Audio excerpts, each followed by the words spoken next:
अगर आप भी लेना चाहते हैं देश दुनिया की तमाम जानकारी तो आज ही सब्सक्राइब करें हमारे चैनल को। साथ ही नीचे दिए बेल आइकन को जरूर दबाएं ताकि हर अपडेट आप तक पहुंच सके। नमस्कार, पर आप सभी का स्वागत है।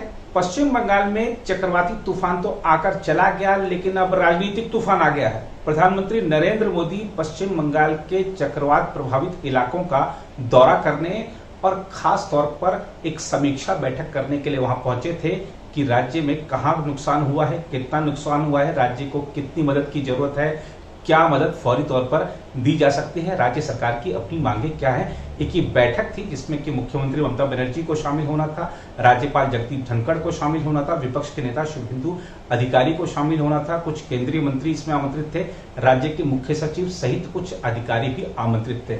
लेकिन आप देखिए, इससे पहले शायद आपने कभी सुना नहीं होगा और वाकई पश्चिम बंगाल एक अलग राजनीतिक धारा पर चलता दिख रहा है। मुख्यमंत्री ममता बनर्जी उसी कैंपस में मौजूद थी जहां प्रधानमंत्री की बैठक चल रही थी। उसके बावजूद प्रधानमंत्री को आधे घंटे तक इंतजार कराया। उसके बाद बैठक में आई, 15 मिनट में अपनी बात रखी, अपना जो फाइल थी वो पकड़ाकर खड़े खड़े ही वहां से तमतमाते हुए चली गई। बीजेपी ने तगड़ा पलटवार किया है और कहा है कि ये सहकारी संघवाद की जो भावना है उसकी हत्या है, उसका हनन है और खास तौर पे कई केंद्रीय मंत्रियों ने तो ममता बनर्जी के खिलाफ मोर्चा खोल दिया है। आज की इस बैठक में सवाल उठाएंगे ममता बनर्जी की इस हरकत पे। क्या मुख्यमंत्री प्रधानमंत्री को आधे घंटे तक इंतजार करा सकती हैं? क्या अपने जो राजनीतिक अहम है उनको ऊपर रख दिया गया है? अपने राजनीतिक जो कर्तव्य हैं, जो एक संवैधानिक मुखिया होने के नाते उनके कर्तव्य हैं, उनको पीछे छोड़ दिया गया है? वाकई बड़ी विकट स्थिति है पश्चिम बंगाल की। आइए आपको देते हैं पश्चिम बंगाल की राजनीति से ये पूरा अपडेट। पश्चिम बंगाल की मुख्यमंत्री ममता बनर्जी ने एक बार फिर अपने राजनीतिक स्वार्थों को जनता के हित से ऊपर रखा है। पहले वह कोरोना मुद्दे पर प्रधानमंत्री की मुख्यमंत्रियों के साथ बैठक में शामिल नहीं होती थी और अब जब प्रधानमंत्री नरेंद्र मोदी चक्रवाती तूफान यास से हुए नुकसान का जायजा लेने बंगाल आए तो प्रधानमंत्री की हवाई अड्डे पर अगवानी करना तो छोड़िए, ममता बनर्जी प्रधानमंत्री की बैठक में सभी को आधे घंटे का इंतजार करवाने के बाद पहुंचे। ममता बनर्जी को आपत्ति है कि विपक्ष के नेता शुभेंदु अधिकारी को प्रधानमंत्री के साथ समीक्षा बैठक में क्यों बुलाया गया। इसके जवाब में सरकार ने बताया है कि प्रधानमंत्री के ओडिशा और बंगाल दौरे के दौरान दोनों ही जगह विपक्ष के नेताओं को बुलाया गया था। ओडिशा में विपक्ष के नेता चूंकि कोरोना संक्रमित थे इसलिए वह बैठक में शामिल नहीं हुए, जबकि पश्चिम बंगाल में विपक्ष के नेता शुभेंदु अधिकारी बैठक में शामिल हुए।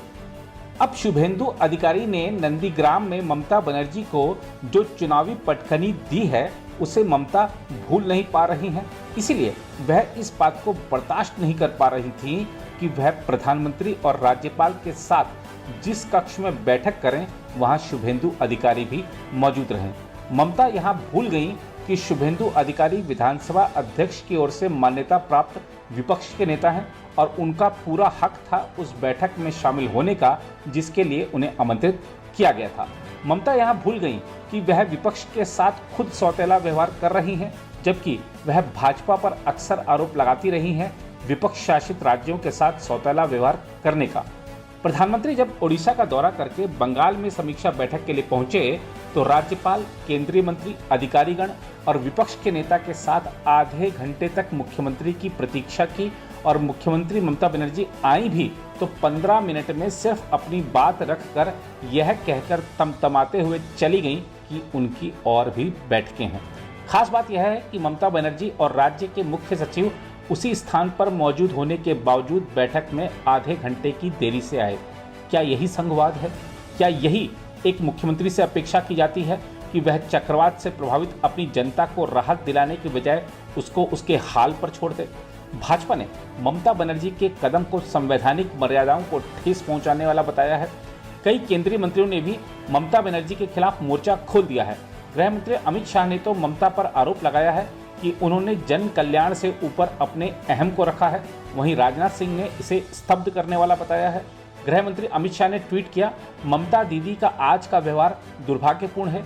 यास तूफान ने कई आम नागरिकों को प्रभावित किया है और यह समय की मांग है कि उन प्रभावितों की मदद की जाए।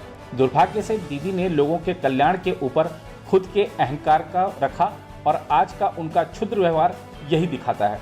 रक्षा मंत्री राजनाथ सिंह ने कहा कि आपदा काल में बंगाल की जनता को सहायता देने के भाव से आए हुए प्रधानमंत्री के साथ इस प्रकार का व्यवहार पीड़ादायक है।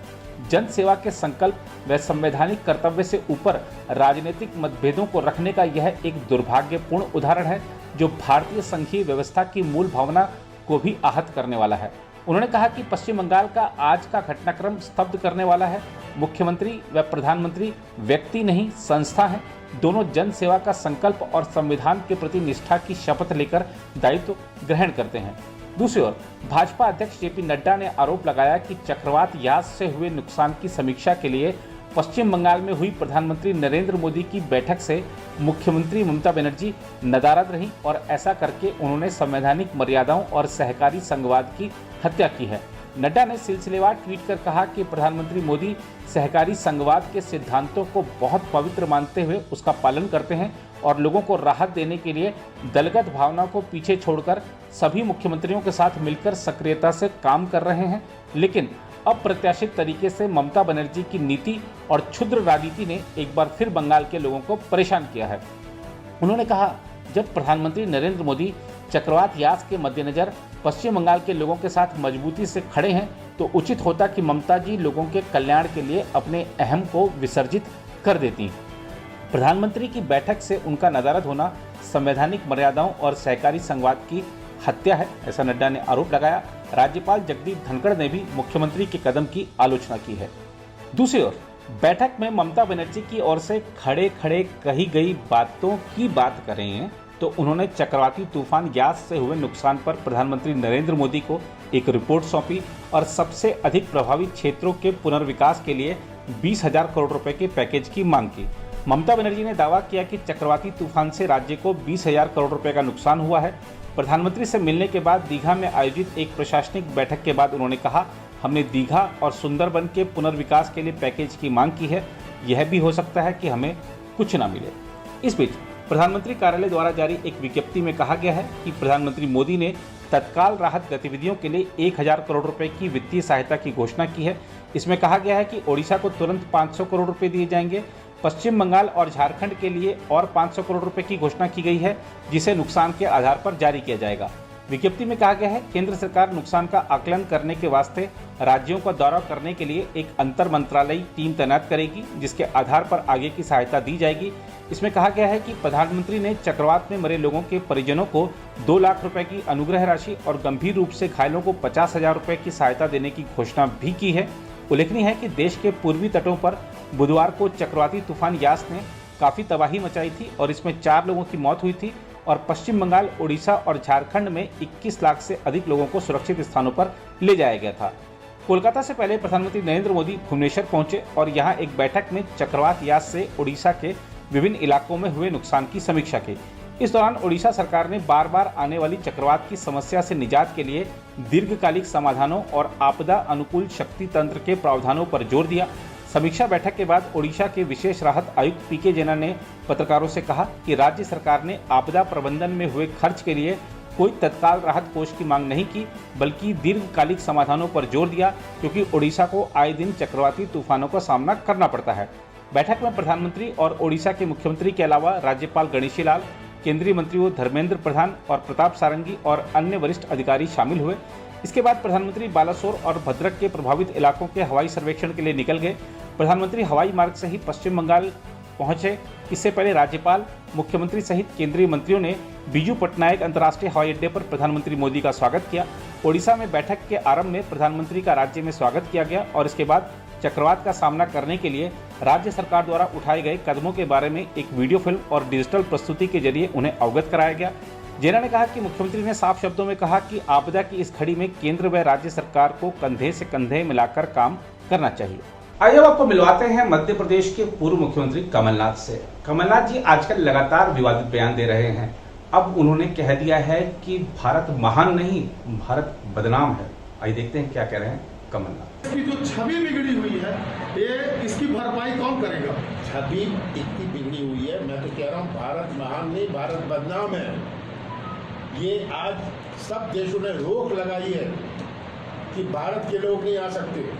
मैंने तो उस दिन कहा था उज्जैन में कि जो टैक्सी चलाते हैं अपने देश के लोग बाहर, मुझे तो किसी ने न्यूयॉर्क से फ़ोन किया कि जो भारत के लोग कुछ जो टैक्सी चलाने वाले हैं उनकी टैक्सी में कोई नहीं बैठने को तैयार। ऐसा बदनाम किया अपने देश को। और ये उसके बाद जब मोदी जी कहते थे हमने कोविड की लड़ाई जीत ली, कहते थे हम विश्व की फार्मेसी हैं, और आज कह रहे हैं ग्लोबल टेंडर निकालो, वैक्सीन लाओ।